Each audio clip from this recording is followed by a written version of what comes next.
DORA, que vamos a analizar en la siguiente mesa redonda. Así que vamos a ponernos en contexto con una visión global de ese panorama regulatorio actual.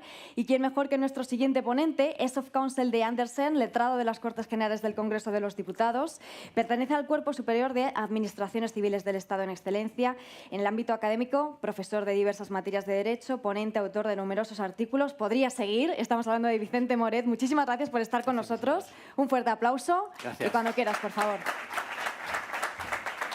Bueno, buenos días a todos y una vez más agradecimiento a ISACA por haber organizado un congreso como este, que además tiene una palabra que es la palabra de moda, la palabra riesgo. Un dato cuantitativo. La palabra riesgo tecnológico o riesgo TIC aparece repetida 237 veces en el reglamento DORA. Con lo cual, a los que os dedicáis a los riesgos, digamos que es vuestro momento, ¿no? A ver, lo que tengo que hacer ahora en media hora es muy complicado y es contaros las principales novedades que se han producido en el ámbito regulatorio, porque sí, es decir, es el momento de los abogados. Hasta ahora el momento de los ingenieros, empieza a ser el momento de los abogados porque esto cada vez más tiene un marco regulatorio más complejo, especialmente desde el 22 de diciembre del año pasado, en el que sabéis que se aprobaron 3 normas publicadas el mismo día, coordinadas entre ellas, gracias a Dios, porque si no habría sido un caos, que son la Directiva de Resiliencia, el Reglamento DORA y la famosa Directiva NIS2. Lo único que voy a hacer durante esta mañana, en estos tiempos que me queda y que voy a tener para esto, es daros las principales novedades, los aspectos que hay que tener en cuenta y cuáles son las líneas generales para acostumbrarnos a este New Normal. El New Normal es que hasta ahora teníamos un marco regulatorio más bien difuso, pero ahora ya tenemos un marco regulatorio cierto, con un reglamento europeo encima para las entidades financieras. Y eso supone un cambio importante. Bien, el contexto actual. Estas ideas se han repetido, no voy a incidir mucho en ellas, pero estamos en un contexto buca absolutamente, ya no es tan buca siquiera, ahora ya es directamente enfrentamiento geopolítico, ¿no? El mundo ha cambiado, es menos plano, hay problemas con las cadenas de suministro, hay componentes geopolíticos que influyen en las decisiones empresariales o tecnológicas incluso. Ojo a esto, cuando tomamos una decisión tecnológica, las decisiones tecnológicas nunca fueron neutrales, pero ahora son menos neutrales que nunca, porque hay otros componentes implicados. El incremento constante de ciberincidentes, los servicios esenciales son los objetivos, esto es una evidencia, la transformación digital acelerada e improvisada muchas veces, que aumenta la superficie de exposición. Tenemos una regulación creciente, hablaremos de ella, se están redefiniendo las responsabilidades y, por último, cada vez más, y seamos conscientes de ello, los ciudadanos saben, los ciudadanos son conscientes, y si no, miremos a los Estados Unidos. Cada vez más conocen de la existencia de regulaciones y de derechos asociados a esas regulaciones. ¿Y qué te estás encontrando en Estados Unidos? El New Normal son que cuando hay una brecha de datos y datos de carácter personal quedan expuestos, se juntan 2.000, 3.000 personas por Internet, ponen cada uno $100 y hacen contratan un abogado e interponen una class action para negociar con la compañía. Riesgo.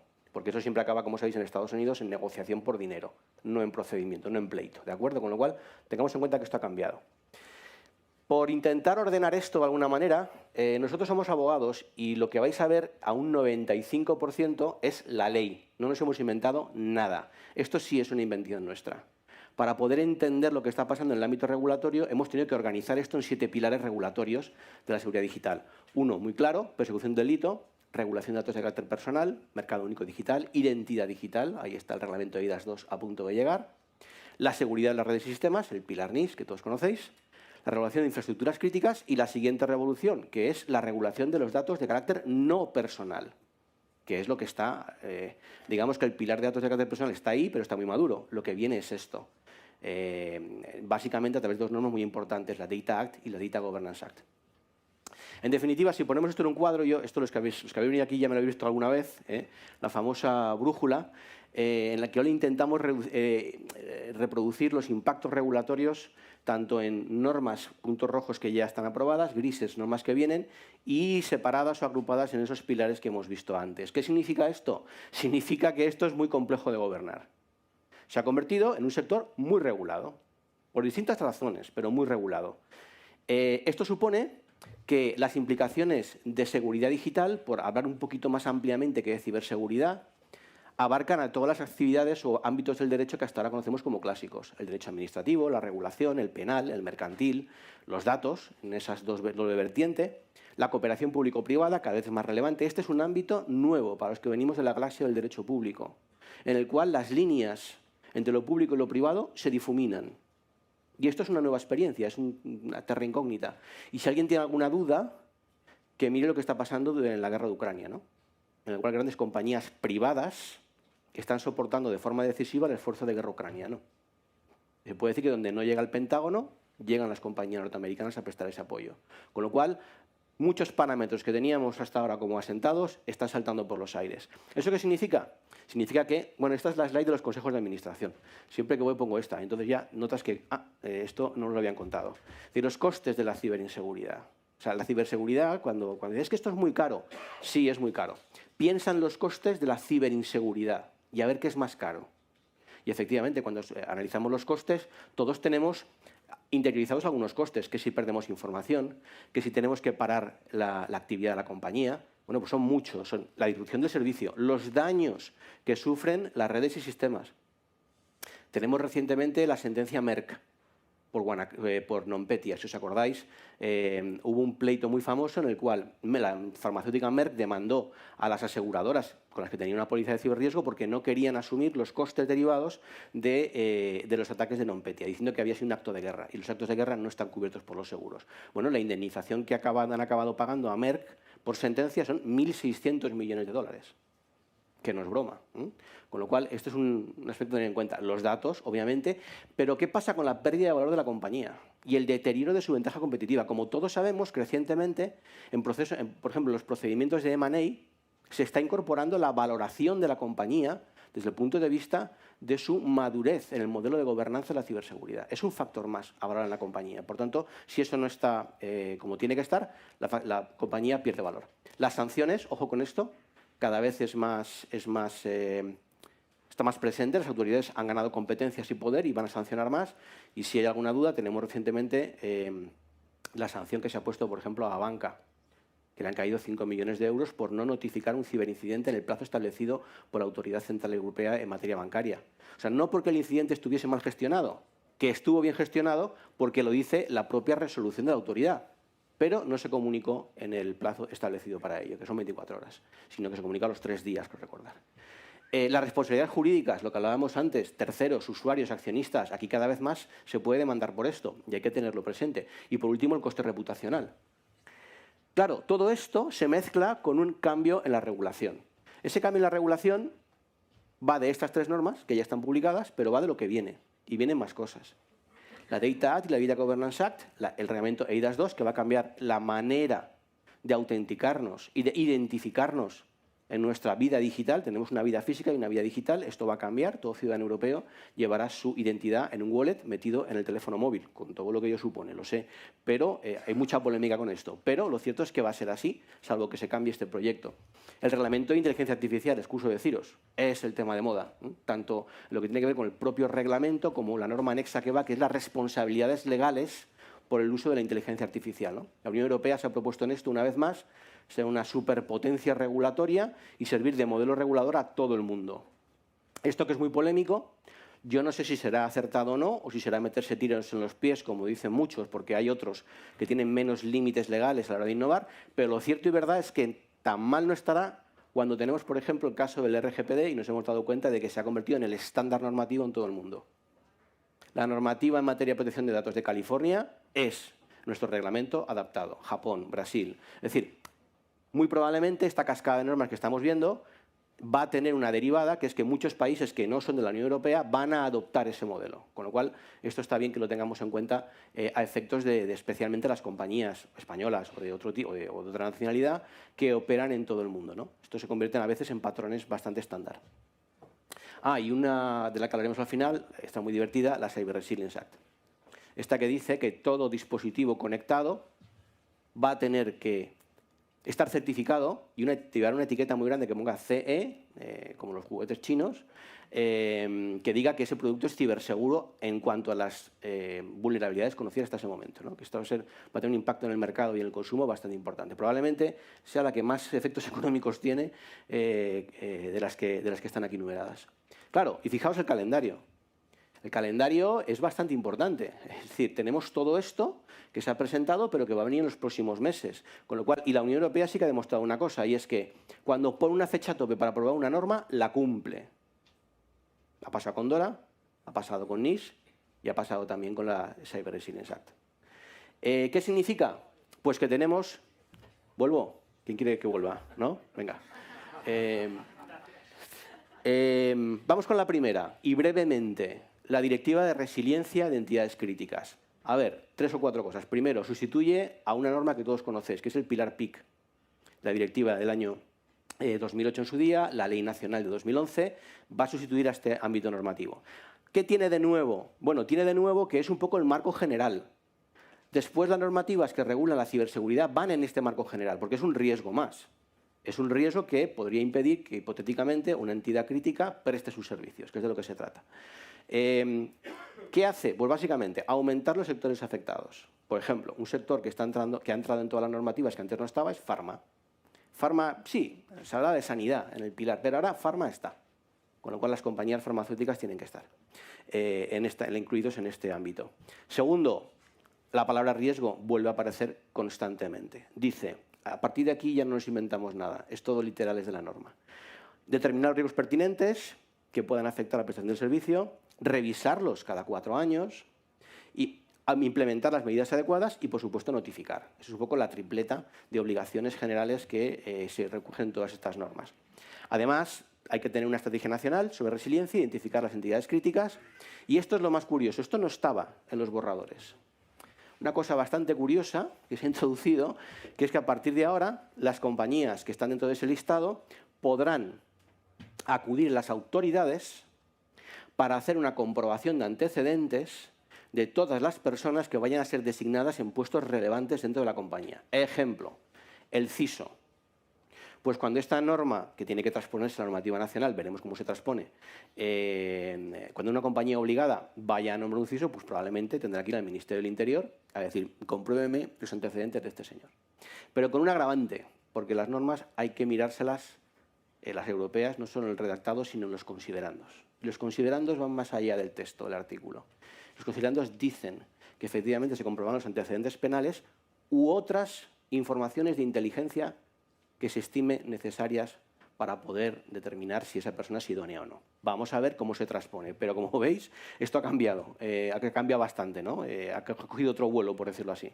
Con lo cual, los CISOs de las compañías, por ejemplo, se están convirtiendo cada vez más en personas muy relevantes. Ya sé que ahora que algunos que estáis aquí dentro dicen, sí, bueno, eso cuéntaselo a mi compañía. Bueno, yo no sé si será así o no, pero desde luego el marco normativo apoya esta posición, como decía antes Javier, del CISO dentro de las compañías. Y compañía que no lo esté haciendo, compañía que está fuera de la norma. Que se sepa también, ¿de acuerdo? La notificación de incidentes, un clásico, y aparece una categoría nueva. Las compañías que por prestar servicio en más de 6 países de la Unión Europea se convierten en entidades críticas de especial importancia europea, con lo cual aparece una nueva categoría jurídica con nuevas obligaciones, por cierto. Y el plazo para transponer, que veremos si llegamos, como siempre, es el 18 de octubre del 24. Bien, la primera. Segundo, NIS 2, la famosa directiva NIS 2. NIS 2 es esto, resumido y requete resumido, como dice Cristina, esto es NIS in a nutshell, ¿no? Esto es, en una píldora, esto es NIS, ¿no? En primer lugar, es un marco regulador general de la ciberseguridad, sustituye a NIS 1, amplía el ámbito de aplicación de NIS 1, hay más sectores incluidos, Pharma una vez más, aparece aquí incluido que antes no estaba, algunas empresas de logística. Hemos aprendido mucho de la pandemia, ¿no? Pues de eso se trata, de ir incluyendo sectores críticos que antes no pensábamos que eran tan críticos. Y el umbral. El umbral, en principio, se ha establecido en empresas de tamaño mediano para arriba, 250 trabajadores y 50 millones de euros de facturación. Mismo plazo de transposición, 18 de octubre del 24. ¿Y qué es NIS 2? NIS 2 básicamente es esto, un modelo de gobernanza dentro de la compañía, en el cual, por cierto, el Consejo se convierte en una pieza esencial y adquiere responsabilidades. y por mi experiencia, en cuanto una norma dice que el consejo es responsable, yo no sé qué pasa, pero aparece dinero, aparece tiempo y aparece preocupación. Bueno, pues es así. Ahí está puesto. Segundo, el enfoque es de gestión de riesgos tecnológicos, o riesgo TIC, que dice, riesgo TIC. Tercero, es necesario, y ahora sé que algunos se dibujan una sonrisilla en la boca, la convergencia necesaria entre los ámbitos de seguridad física y seguridad lógica.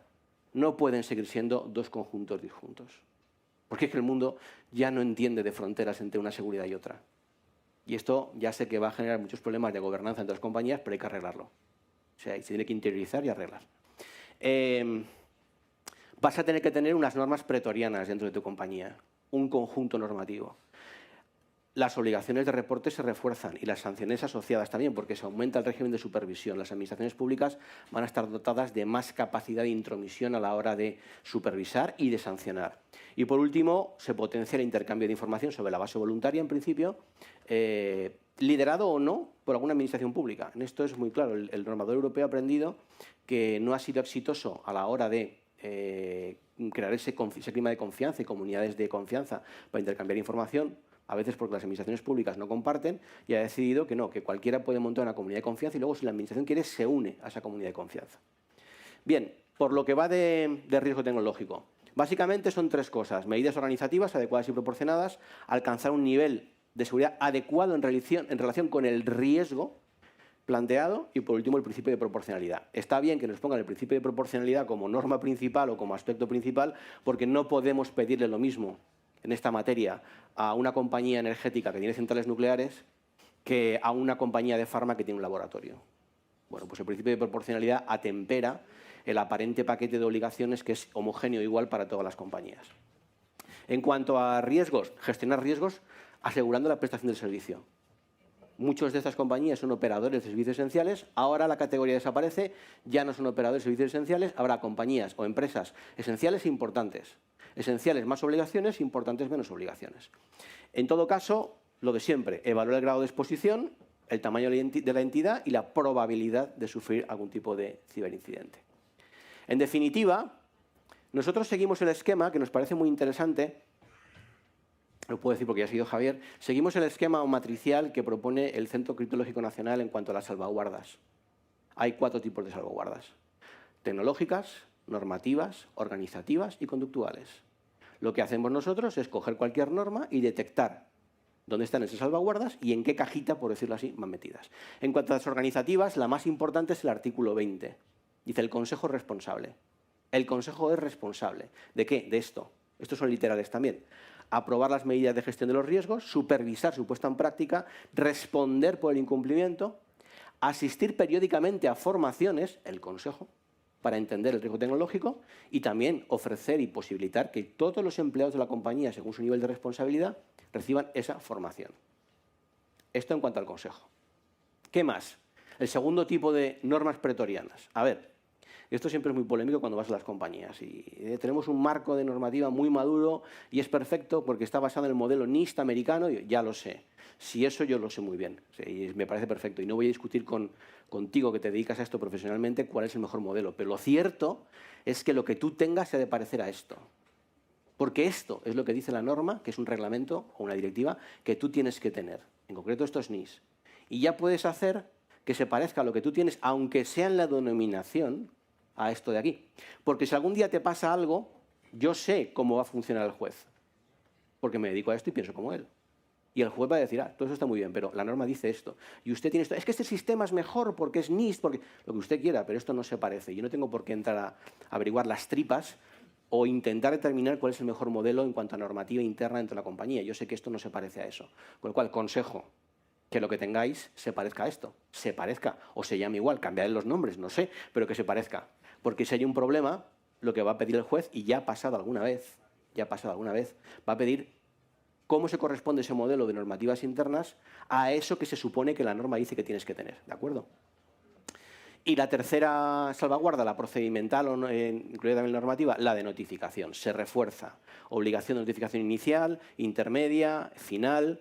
Hay que notificar una categoría muy divertida llamada cuasi incidente, ¿Qué es un cuasi-incidente o near miss, que dice en inglés la versión original? Es cuando tu compañía has conseguido frustrar un ciberataque potente y serio, gracias a tus medidas de seguridad, que podría haber tenido potenciales efectos disruptivos. Lo tienes que compartir. Se busca compartir métodos, técnicas y sistemas para poder proteger a otros, ¿no? Que aprendan de tu experiencia. Eso está todavía por... Es decir, la directiva ha dado las líneas generales. Tenemos que ver cómo se aterriza eso en la normativa nacional. Pero esta categoría aparece, el cuasi-incidente. Bien, las procedimentales. Bueno, la de notificar, evidentemente, y una muy divertida, como decíamos antes, la de participar en mecanismos de intercambio de información. Liderados o no por la administración pública, pero que permitan compartir todo esto. Inteligencia de amenazas. Esto se combate con inteligencia. Y no es muy inteligente que cada uno va la redundancia, nos quedemos con la información valiosa que tenemos y no la compartamos con otros actores. Voy corriendo un poquito más, sanciones, bueno, esto es lo de asustar, no lo voy a utilizar, que es lo que hacen mis compañeros que son malos asustan con esto. Bueno, hay sanciones, ¿vale? Ya está. 18 de octubre, fecha tope para transposición, pero vamos a Dora, porque Dora es una pasada, o sea, Dora es otro mundo. No sé cuántos de los que estáis aquí trabajáis en entidades financieras. Luego veremos que es muy amplio el concepto de entidad financiera, pero lamento deciros que vuestra vida ha cambiado, porque el reglamento DORA es tan sumamente invasivo, detallado e incluso, la palabra en inglés es overburden, es que está sobrecargando de nuevas obligaciones y gestiones de riesgo a compañías que muchas veces son muy grandes. Cuando hablamos de entidades financieras todos pensamos en bancos, pero es equivocado, fijaos. Todo esto de aquí es los actores obligados, según DORA. Están los bancos, instituciones de pago, instituciones de crédito, dinero electrónico, proveedores de servicios de criptoactivos, también están dentro. Mercados financieros, fondos de inversión, agencias de calificación, registro de titulizaciones, plataformas de crowdfunding, todo lo que mueva dinero dentro de la Unión Europea y no sea una microempresa, de ahí para arriba están todos dentro.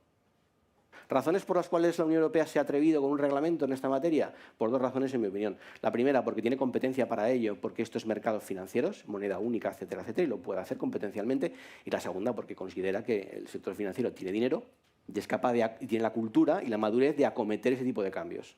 Muy probablemente, no nos engañemos, Dora marca el camino, pero probablemente en un tiempo no muy largo, 3 o 4 años, estaremos hablando de un reglamento para todos los que están en NIS. Porque Dora tiene una verticalidad, es que es lex specialis respecto a NIS. El que está sometido a Dora no está sometido a NIS. ¿De acuerdo?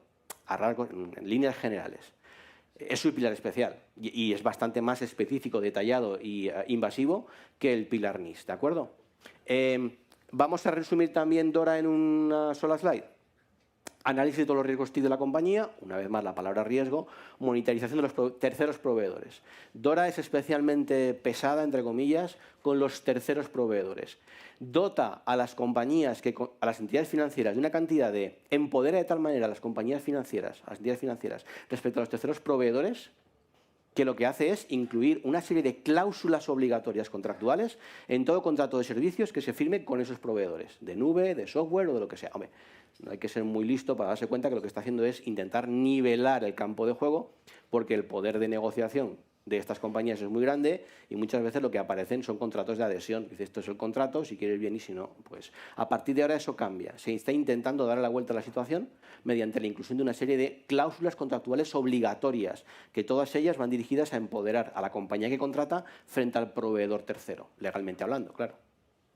El intercambio de información, el marco de gobernanza, que es súper exhaustivo, ahí sí que no cabe ser creativo, hay que tener lo que dice Dora, sin ningún tipo de ambigüedad.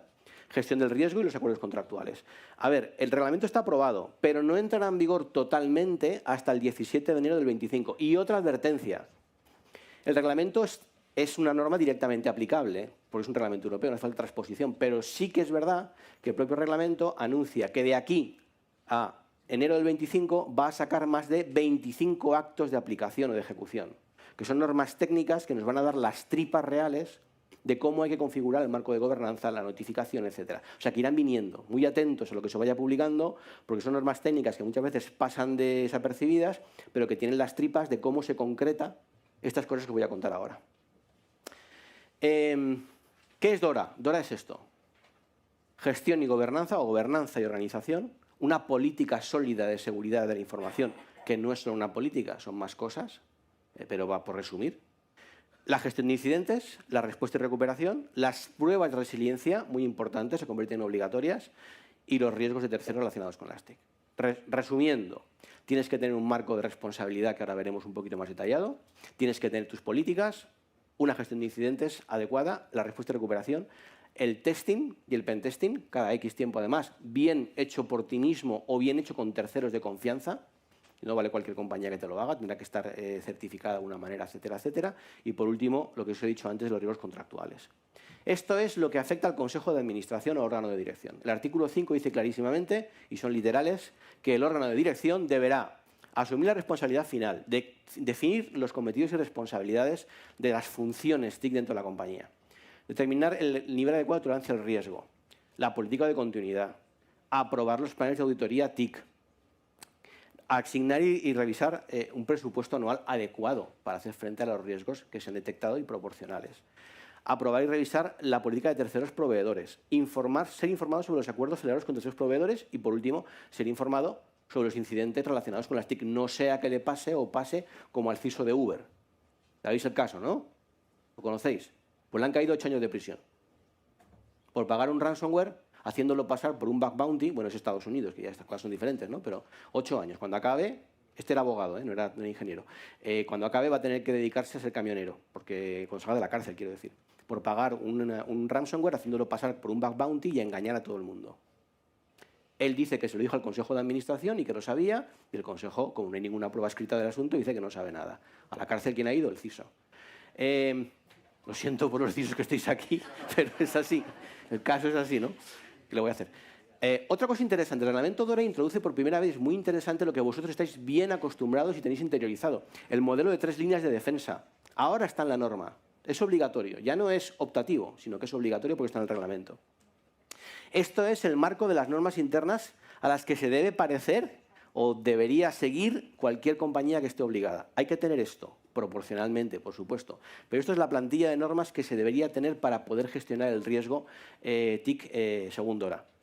Las salvaguardas que tienen que ver con el riesgo derivado de terceros, la inclusión de ciertas cláusulas contractuales, como os he dicho antes. Y además las obligaciones documentales. Todo esto hay que documentarlo. Hay que tener algo que sea demostrable. Y esto es todo lo que es el ciclo de documentación que se tiene que poner en marcha dentro de la compañía. Por último, las salvaguardas procedimentales, lo que se llaman las revisiones. Revisiones, auditoría interna y mejora constante. La obligación de notificar, reforzada de nuevo, y voy concluyendo, que se me va el tiempo.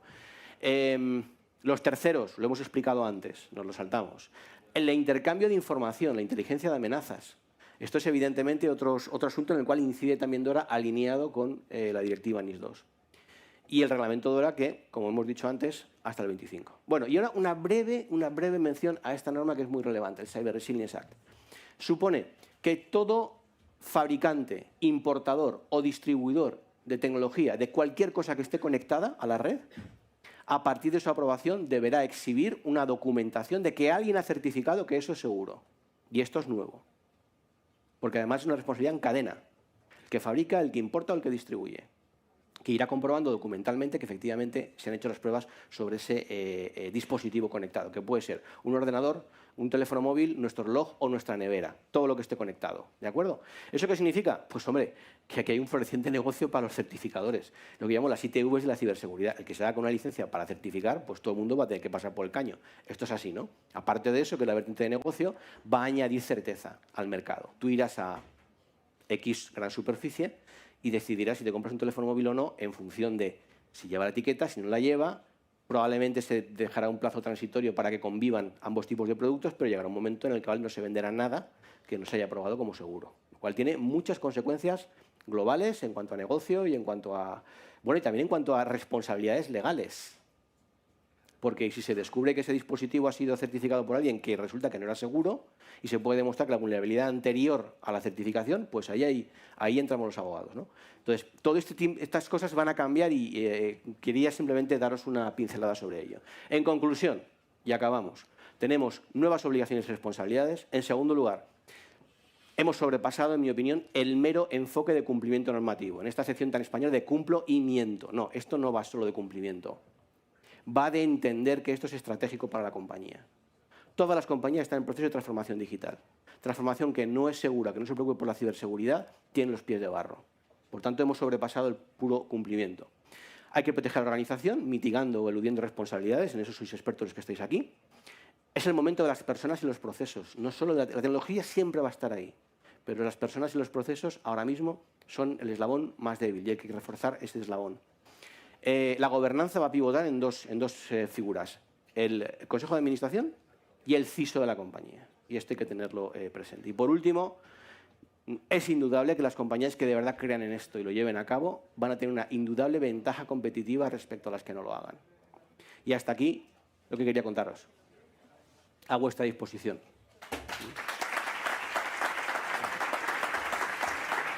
Muchísimas gracias, Vicente. Pues tenemos tiempo para alguna pregunta. Si hay alguna en el público, y además creo que hay un micrófono preparado para pasároslo. Para hacer una pregunta a Vicente, que levante la mano. Bueno, muchísimas gracias además por esta magnífica revisión, porque ha sido una foto muy clara de cómo está este panorama regulatorio, muy regulado el sector, como nos decías, ¿no? Esas líneas entre lo público y lo privado difusas, y ese impulso y relevancia del CISO en la regulación es responsabilidad, que esta noche yo creo que muchos no duermen con lo que les has contado de Uber. Ellos ya lo saben, ¿eh? Lo saben de sobra, pero bueno. Lo saben de sobra. ¿Alguna pregunta por aquí? ¿Por ahí? Sí, muy breve. Entre los sectores que tienen que tener evaluación por un tercero del Cyber Security Resilience de la Unión Europea, ¿se va a incluir también todos los equipos de telemedicina que actualmente existen? Cualquier dispositivo conectado. Sí, pero ¿se considera crítico para que lo evalúe un tercero o No es, vale una la palabra no es crítico. La palabra crítico en este ámbito de ciberseguridad no existe. Es todo lo que dice ahora el borrador. Es una propuesta, no está aprobada. Pero lo que dice es que cualquier dispositivo conectado, por supuesto un aparato de telemedicina, con más razón todavía, tendrán que ser certificados y evaluados, efectivamente. ¿Pero por un tercero? A ver, lo que dice la norma ahora mismo es que a veces podrá certificarse de forma interna por las grandes compañías que tienen esa capacidad, siempre respetando las garantías de independencia, etcétera, etcétera, o un tercero al que tú meterás dentro para que certifique que es efectivamente un laboratorio, como todos conocemos, todos tenemos nombres en la cabeza de compañías que se dedican a esto ahora mismo, que tendrá que certificar que efectivamente eso, sometido a pruebas, etcétera, responde a unos parámetros de que es seguro el dispositivo. Muchas gracias por la pregunta.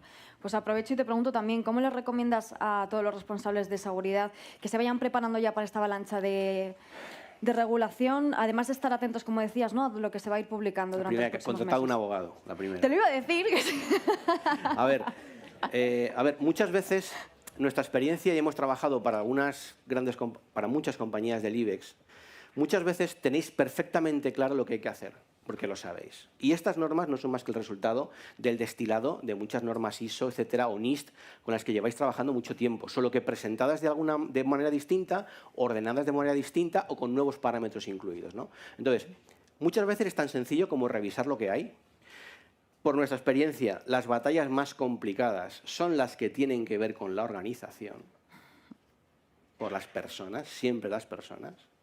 Y ahí hay que ser didáctico, hay que no entrar como elefante de cacharrería, sino ir preparando la organización, y por eso es bueno tener plazos largos o transitorios para poder adaptarse, pero a veces, como bien sabemos, no es un tema tecnológico, es un tema de personas, de resistencias, de esto lo he hecho siempre yo, ¿por qué no tengo que hacerlo yo? Esto siempre se ha hecho así, ¿por qué lo vamos a cambiar? Bueno, el paradigma regulatorio ha cambiado. Ya no es que la tecnología lo imponga, que también, sino que es que ahora es la ley. Y la ley es una herramienta, un instrumento muy poderoso que entiende todo el mundo en una compañía, porque puedes estar en falta y eso se traduce en un montón de consecuencias negativas, desde el punto de vista de riesgos, desde el punto de vista legal, desde el punto de vista reputacional, con lo cual yo creo que es un momento dulce. Para los que habéis estado toda la vida en esto del riesgo tecnológico, la ley, la norma os está dando herramientas para poder apoyar esos esfuerzos que lleváis haciendo en vuestras compañías durante mucho tiempo. Que tenéis un aliado, por decirlo así. Pues vamos a ver ese punto positivo y nos quedamos con ello. Muchísimas gracias, Vicente, por haber estado con nosotros.